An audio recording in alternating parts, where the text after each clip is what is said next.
Welcome to this explainer. Okay, today we're looking at a truly monumental shift in how modern science is actually combating the global marine pollution crisis. For decades, our approach to understanding what's happening beneath the waves has been, well, dangerously slow. But right now, a massive interconnected technological web is literally being spun across the globe to change all of that. We're fundamentally transforming how we listen to and ultimately protect our oceans. So to really grasp why this shift is happening, we've got to start with the sheer scale of the emergency. Look at this staggering figure from 2021. 17 million metric tons of microplastics entered our oceans in just one single year. I mean, think about that. And that's not even counting the chemical runoff, the untreated sewage, or the heavy metals. The sheer volume and speed of modern pollution absolutely demands a revolutionary response. We literally can't afford to wait days or weeks to find out our waters are dying anymore.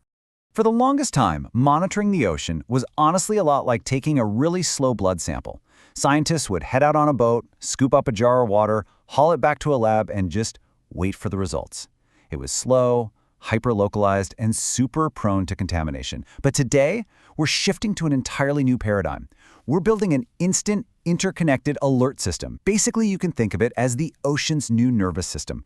By using real-time, continuous sensors connected through the Internet of Things, the ocean can now instantly tell us exactly when and where it's hurting.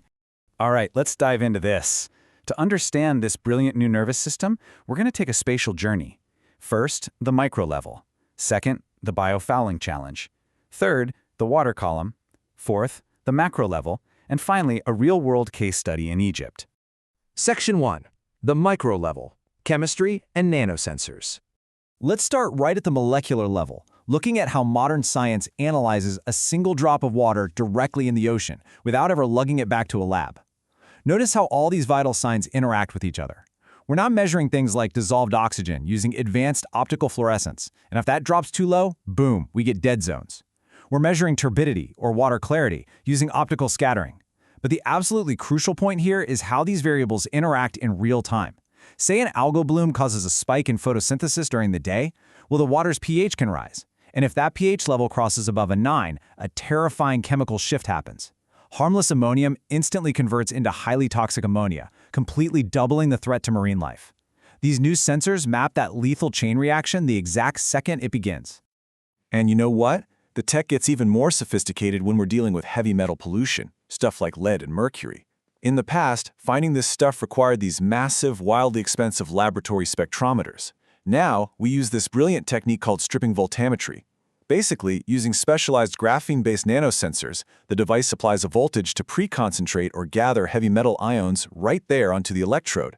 Then it reverses the voltage to strip them away. The electrical current generated during that stripping phase tells us exactly how much of a specific metal is in the water, down to the parts per billion level. And it does all this right out there in the ocean. We're even applying this instant detection philosophy to microplastics, which, let's face it, have historically been a total nightmare to track without a microscope. Emerging field sensors, like one called the Scout, are absolute game changers. They use continuous flow-through impedance spectroscopy and polarized light scattering. Now, what does that actually mean?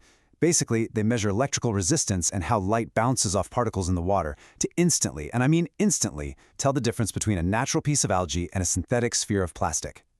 Section 2. The biofouling challenge. Nature fights back. Now, as incredible as these microscopic sensors are, deploying them introduces a pretty gritty biological reality. The ocean actively tries to consume, cover, and outright destroy our high-tech equipment. We call this relentless process biofouling. The literal second a pristine glass sensor touches seawater, nature goes to work. Within seconds, organic molecules attach to create a conditioning film. Soon after that, microbes colonize it, secreting polymers to build up a tough biofilm. And eventually, this microscopic foundation invites macrofouling. We're talking barnacles, mussels, and tube worms entirely encasing the instrument. This completely ruins the optics, causes calibration drift, and basically renders all our data completely useless. But engineers are fighting back, and their solutions are seriously clever. They're outfitting these sensors with tiny, automated mechanical wipers to physically scrub the optical lenses before every single reading. They're coating the housings in super hydrophobic materials, inspired by nature actually, that prevent bacteria from even getting a grip in the first place. We even have advanced sensor arrays like the Spectra Marine, which was designed specifically for desalination plants. By using sophisticated light arrays and AI data analysis, these systems can run accurately for over 5 months continuously in the ocean, without needing any maintenance or cleaning at all. It's really impressive. Section 3. The water column. Autonomous platforms. So now that we have resilient microscopic sensors, we need to scale up our perspective from stationary devices to mobile robots patrolling the vast dark water column. Enter the Autonomous Underwater Vehicles, or AUVs. These are essentially torpedo-shaped robotic submarines, like the Sentry or the Exile 18M, and they operate entirely independently from human ships.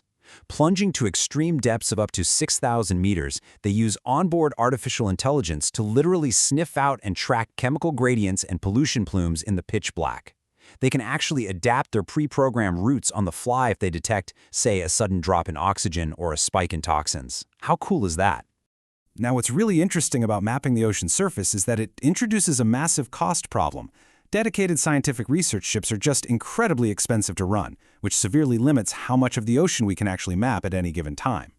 So, European researchers pioneered this ingenious system called the ferry box. They mounted continuous flow-through water sensors directly onto the hulls of commercial cargo ships and passenger ferries that are already running regular daily routes. They've effectively turned massive commercial shipping fleets into highly cost-effective automated data-gathering grids that update our marine databases every single day. It's a brilliant workaround. Section 4. The macro level. Satellites and AI detection. To complete this new nervous system for the ocean, we have to zoom all the way out to the stratosphere. Satellites equipped with synthetic aperture radar, or SAR, are the ultimate tools for monitoring marine pollution on a global synoptic scale and for catching massive oil spills. And this is because radar can pierce right through heavy clouds and the dark of night. It relies on a physics principle called Bragg scattering. Normally, the wind creates tiny capillary waves on the ocean surface, which bounce the satellite's radar signal back up to space. But when an oil spill happens, the oil acts as a surfactant. It literally smooths the water surface out. So when the radar hits this smooth oil, the signal bounces away instead of back, creating a distinct, really ominous, dark spot on the satellite imagery. But of course, there's a catch. The ocean is full of what we call lookalikes, things like patches of low wind, converging currents, or even massive beds of seaweed that also smooth the surface and create false dark spots on the radar. It's an operational nightmare. So frame this as a detective story. Scientists are now training deep learning AI models, like the YOLO v4 architecture, to act as the ultimate detective. By feeding the AI thousands of historical radar images, it actually learns the microscopic visual differences between a true toxic oil spill and a harmless patch of seaweed. This allows authorities to act on alerts immediately without second-guessing themselves. Section 5. Real-world case. Egypt. Securing the Mediterranean and Red Sea. Let's ground this massive, kind of abstract technological web we've been talking about by looking at how it's actively being deployed right now to protect the incredibly vital and busy waters of the Mediterranean and the Red Sea. Egypt's National Monitoring Program gives us a really stark look at the localized extremes of marine pollution. Through the rigorous data collection, a massive contrast emerges. On one hand, you have areas like Saloum in the west, which feature these beautiful, pristine, oligotrophic waters with just immense clarity. But on the exact opposite end of the spectrum, you have Abu Qir Bay near Alexandria. Because of massive agricultural and industrial runoff, Abu Qir has become this hyper-polluted eutrophic hotspot. Summer algal blooms run totally rampant there, driven by dangerous spikes in ammonia and plummeting oxygen levels. And the biological reality of these hotspots is, well, it's pretty sobering.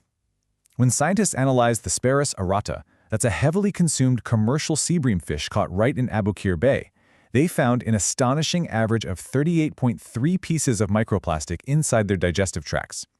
Because these plastics were largely polyethylene and highly fragmented, it proved that land-based industrial and household waste is directly and very rapidly accumulating inside the local human food chain. It's a huge wake-up call. But Egypt isn't just dealing with land-based waste. I mean, it oversees the Suez Canal, literally one of the busiest maritime arteries on Earth. Using those Sentinel-1 SAR satellites we discussed earlier, researchers mapped over 355 major marine pollution events in the eastern Mediterranean over just a single decade. And the radar clearly showed that a ton of these dark spots clustered right in the waiting channels off Port Said and Alexandria, which means ships are illegally dumping operational oil waste right off the coast.